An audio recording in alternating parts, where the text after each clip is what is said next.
Hi, and welcome back to Chase's Everything Shooting. Today's episode is Gun Owners, Reloaders, Know Your Enemies. Now, as we all know, there's a lot of enemies to the shooters and reloaders out there. It's governments, it's different organizations, the gun control people. There's just a lot of them out there. But today I'm going to talk about what's happening out there with the legislation and those organizations that are pushing the legislation and making our lives a lot harder, and what we need to do to combat that.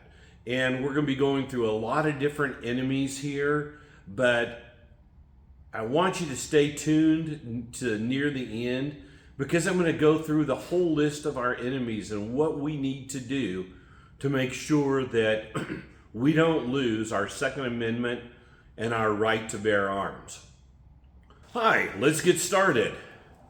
Well, the Center for American Progress has been one of the keynote organizations out pushing legislation for counties, cities, states, and federal organizations for gun control.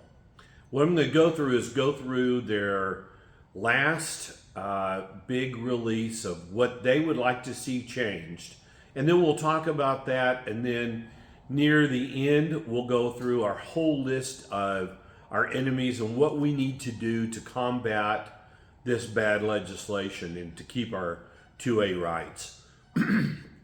Please bear with me. I'm going to read some of this because I think it's super important we get it as accurate as possible.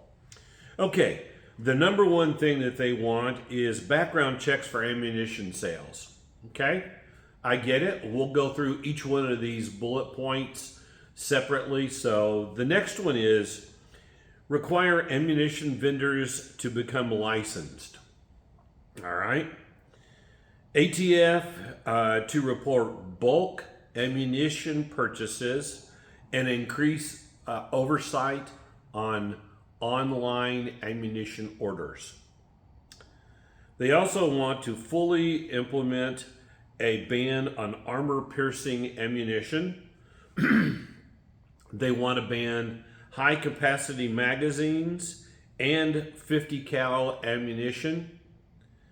They want to put a excise tax on ammunition.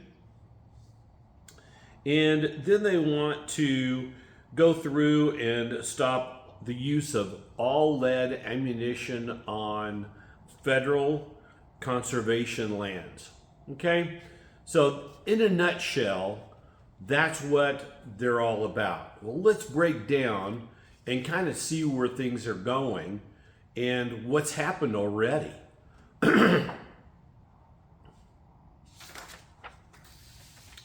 Require background checks for ammunition. Well, as of today, there are 6 states that already have that set up.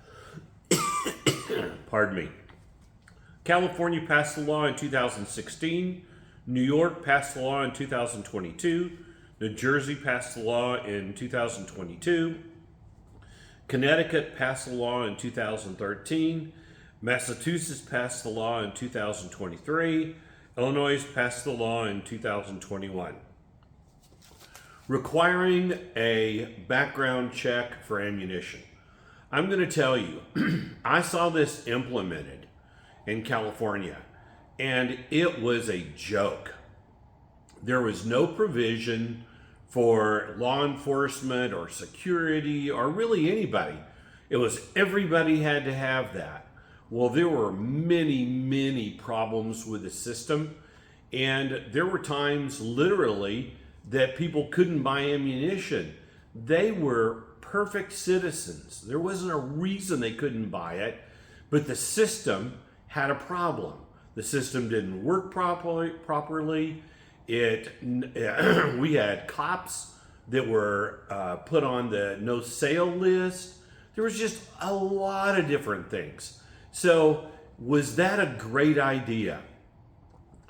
all it does is slow down the purchase of ammunition.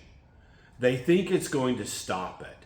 And they think that it's going to stop people from buying ammunition and giving it to the bad guys.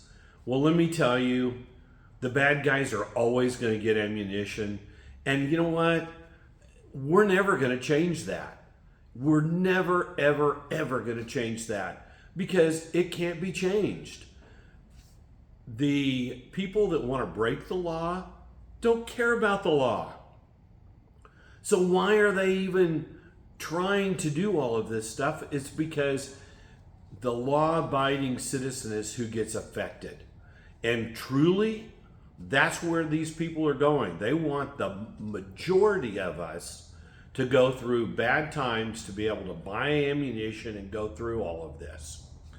Now, a lot of this is rhetoric that's in this report, but I'm seeing in municipalities and states, they're picking this report up and going, maybe we ought to do that. If we can't get the federal government to ban firearms, then we'll just make our constituents' lives hell. Well, they're doing it. And trust me, in California, when they put this ammunition background check in, it was a nightmare. It's still a nightmare.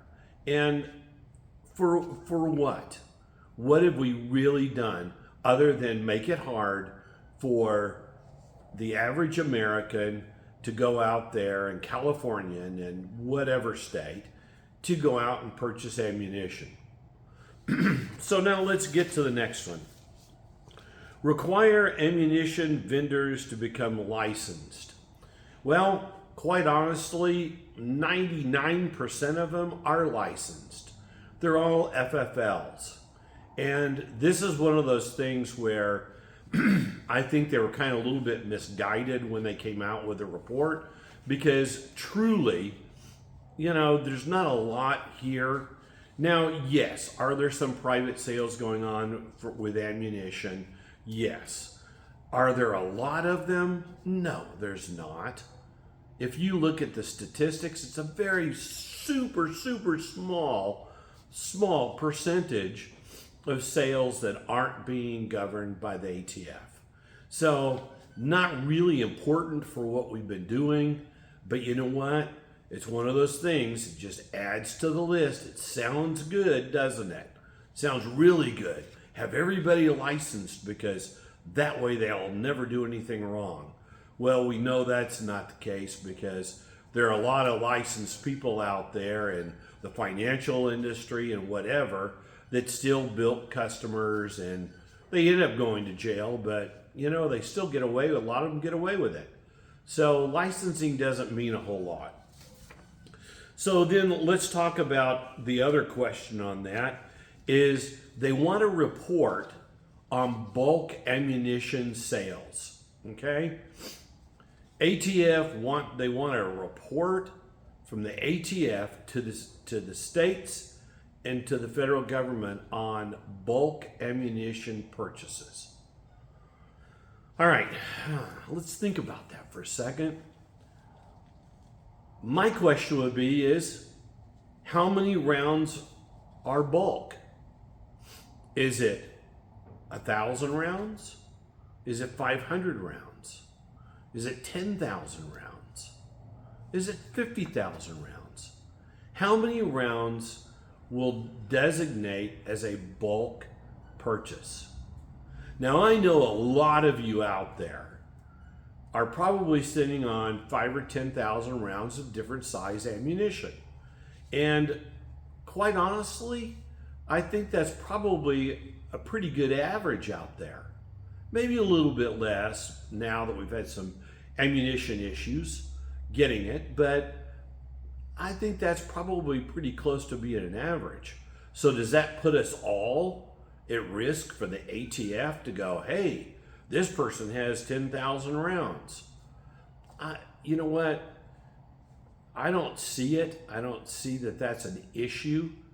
Because you're stockpiling doesn't mean you're stockpiling to go after the government. It just means that you want to be able to protect yourself if crap hits the fan. So I get where they're trying to go on this, but it's craziness. It really is. There's nothing precise in there, and it's very obvious that these people have not been gun owners. Along with that statute, they're trying to push that you can only purchase so many guns a month.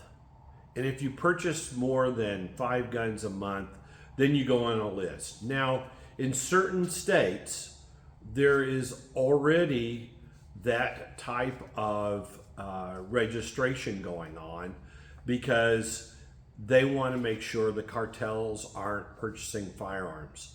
So in some of the border states, and I know Texas is one, if you purchase more than 4 firearms in a month, your name is put on a form and sent to the ATF. So again, does that need to happen? No. Is it happening? Yes. And do we need to correct some of these things? Yes, we do, as reloaders and as gun owners. Okay, so the internet has been a real issue for a lot of these organizations that are fighting and trying to put gun control on us. And one of the statutes they want to push in here is increased oversight on online ammunition sales. Okay, so what is oversight? Not really sure. You know, to me, oversight is a pain in the butt. They're looking at everything. They want to dissect everything. They want to look at it and try to figure it out. Yeah, I don't think that's a great idea. You know, if they're licensed to sell ammunition and your state has not regulated that you can't purchase ammunition online, then there shouldn't be any issues. Now, I do know that there are about 6 states that have enacted laws where their citizens cannot purchase ammunition online. Those states are California, which they passed that in 2016. New York passed it in 2022. New Jersey, 2022. Connecticut, 2013. Massachusetts, 2023. Illinois, 2021. So you can see that this is already kind of creeping in. And quite honestly, you know, I don't see a real need for this. But again, I'm a gun owner. I'm a legal gun owner. I don't have anything to hide. I can't quite figure all of this craziness out. But this is what's coming down the pike, and we need to be aware of it. Now, the next thing is to implement a ban on armor-piercing ammunition. Okay? Hey, there's already a federal ban. So why is that even on the list? It's on the list. Okay? So it's, again, they've done their job on certain spots, but armor-piercing ammunition, I mean, is there occasion where that kind of shows up in the marketplace? Yeah, but it's illegal. If you purchase it, that's an issue. So, not a huge issue, but something to think about when it comes up to it. All right. They want to ban high-capacity magazines. Now, we have about 8, 9 states that have banned high-capacity magazines. Well, that ban may be going away real quick because of the Supreme Court and some of the rulings that have come down. That ban looks like it's unconstitutional. Now, what we're seeing right now is states fighting the federal government and the Supreme Court on this. And they're trying to figure out some other wiggle that they can keep their bans, but keep it constitutional. It won't happen, but that's just what's happening right now. So be aware of that. The states that have a magazine capacity: California, Connecticut, Washington, D.C., Hawaii, Illinois, Maryland, Massachusetts, New Jersey, New York, Rhode Island, Vermont, and the state of Washington. So all of those states have a high capacity magazine. Now, some of them say a high capacity is 10 rounds. Others say 15 rounds is high capacity, anything above that. So I get where they're going. They're trying to stop the 100 round mags. There are some of those kind of crazy fun items, but they're trying to ban those, and they really have in a lot of these states. So I get where they're trying to go. Is it going to stop anything? No. I mean, you never see a mass shooting happen with a magazine of 100 rounds. Most people aren't going to carry around a magazine with 100 rounds because it's just too dadgum heavy. Now, they're fun to shoot occasionally, but yeah, just not logical. Okay? So then the next one, and this one I'm seeing and hearing more about this month than I've heard in many, many years. And that is creating an excise tax for ammunition. Now, we already have an excise tax, and that's 11%. That excise tax was created in 1919. And that's been a perfect thing. It's been raising money for the wildlife. It's really been a good thing. But what a lot of states and municipalities are trying to do right now is create a tax on top of that excise tax. So we have an 11% excise tax, then they want to have a state excise tax of anywhere from 10 to 25%. Well, is that going to slow down some purchases of ammunition? Yeah, you're pricing people out of the market. But that is something that's really being talked about right now. So keep your ears open and go out there and, put your foot down and say, no, we're taxed enough. That's enough. Give me a break. All right. So the next thing that's out there that we we have to talk about that's being pushed real hard is the ban on lead ammunition in federal conservation areas. Okay? Now, there are a lot of states that have banned lead ammunition on state parks and in federal parks in those states. And it's this whole thing about the pellets are killing the birds and they're eating bullets and they're getting lead poisoning and all this kind of stuff, okay? And it's been going on for many, many years. I have heard recently over the last 60 days that President Biden is talking about doing an executive order and establishing that rule that no more lead ammunition in the federal or conservation wildlands. So be prepared, but that's probably coming. Okay, the other thing that's in this whole list of things that they want to ban or change or tax or whatever is hollow point ammunition. And I have to say, that's something that's going on right now in Texas. We have a Democratic, I think it was a state senator that put through saying that no more hollow point or expanding ammunition. What? I saw that and I've got a couple of calls on it. It'll never pass. It won't even get out of committee, especially here in Texas.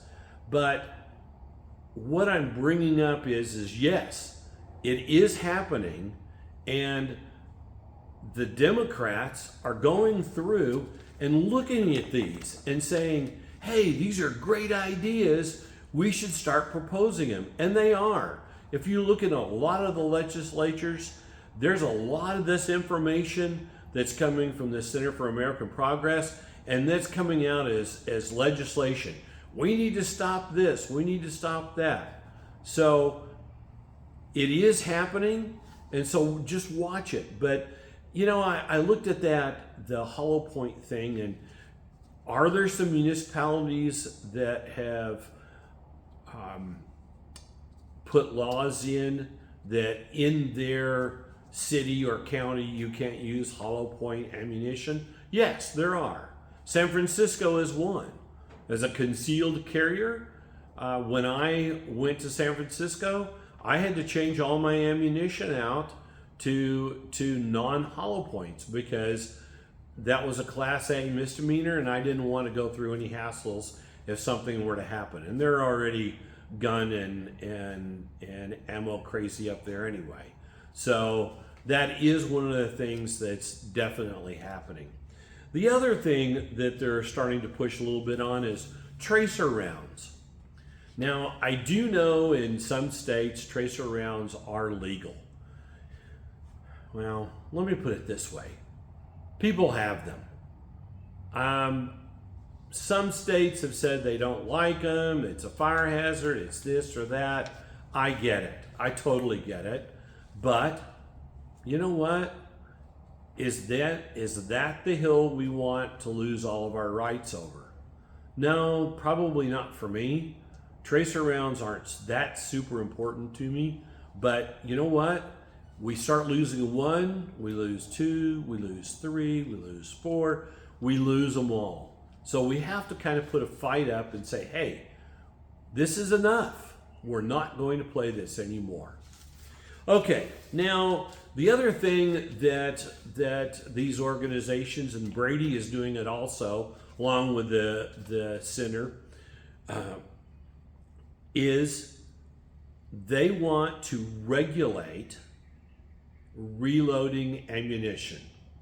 And this has become a huge topic over the last 6 to 9 months.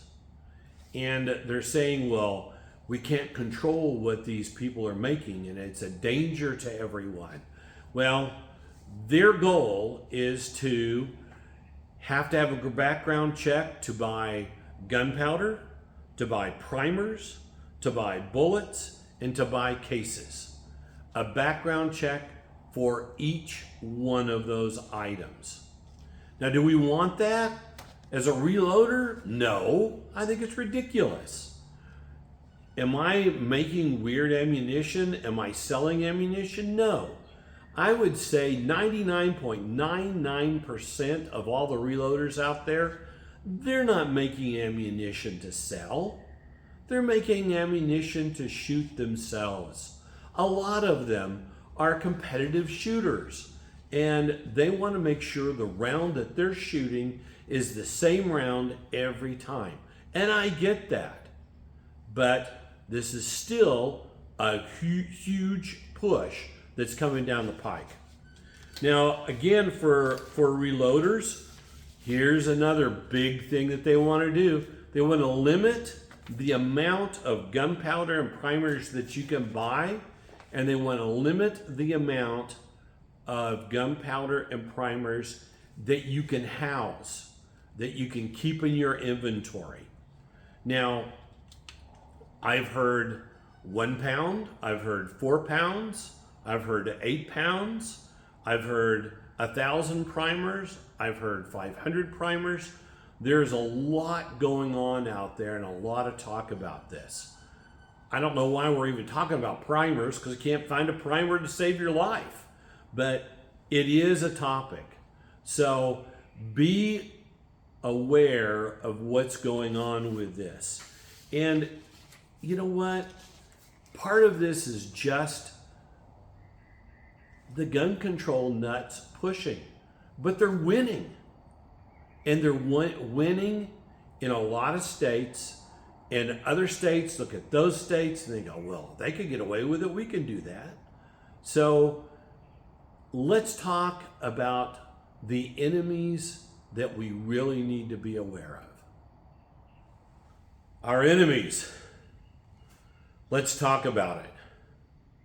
Is it Democrat? Is it Republican? Is it Libertarian? Is it gun control fanatics? Is it gun control organizations? Our biggest enemy is apathy. Yeah, I said it. Apathy. You have to get off your butt and vote, and you have to make those phone calls to your city people, your state people, your federal representatives, your congressmen, your senators. You have to make those calls. This legislation is winning because you have apathy. Oh, well, my phone call isn't going to make a difference. Oh, well, my vote really doesn't count. Well, trust me, your phone call does count. I have been a non-registered lobbyist. I've lobbied in the gun industry, well, let's say the firearms industry. I've lobbied in the real estate industry and the mortgage industry. And trust me, from spending time in the state capitals to spending time in Washington, D.C., when that phone rings, they take note of it. And people do not understand this. Email does nothing. They've got setups where all it does is count the emails. This is a negative email. 1, 2, 3, 4. Trust me, the phone calls are super important.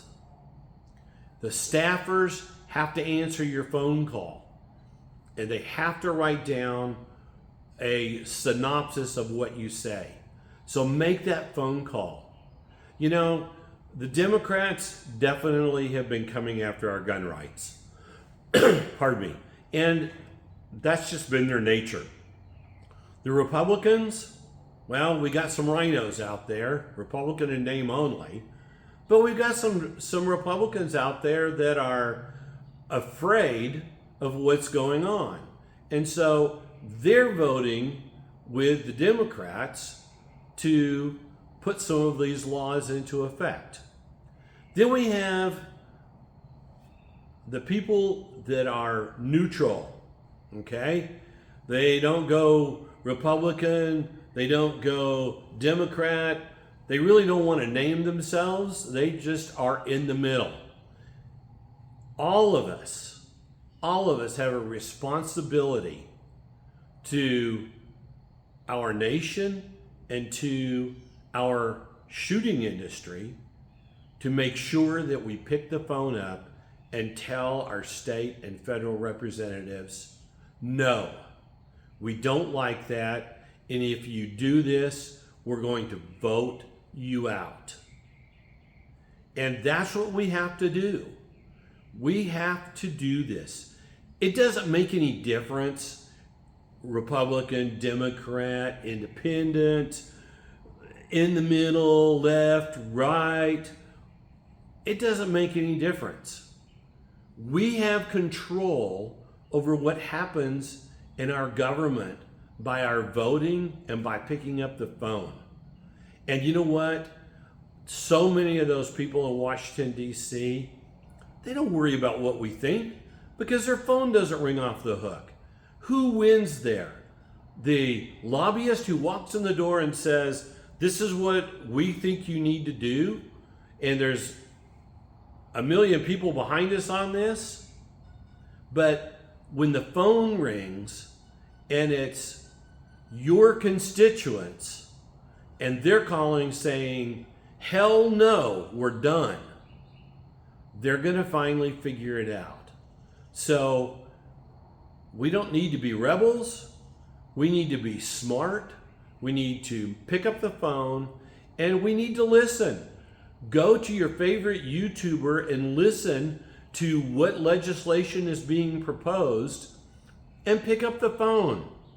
Literally, it's a 2-minute thing, maybe not even 2 minutes. It may be 40 seconds. Doot, doot, doot, doot, doot, doot, doot. Hello, Mr. Congressman. I'd like to tell you that I want to voice my opinion that I do not agree with background checks for ammunition, for gunpowder, for primers, any of the other things. Thank you very much. We'll be looking forward to a positive vote from you. Hang up. Not much. That's all it takes. So please, do me a favor. I know this has been long. I think this has been important. Like, subscribe, and we'll see you on the next one. Thank you very much.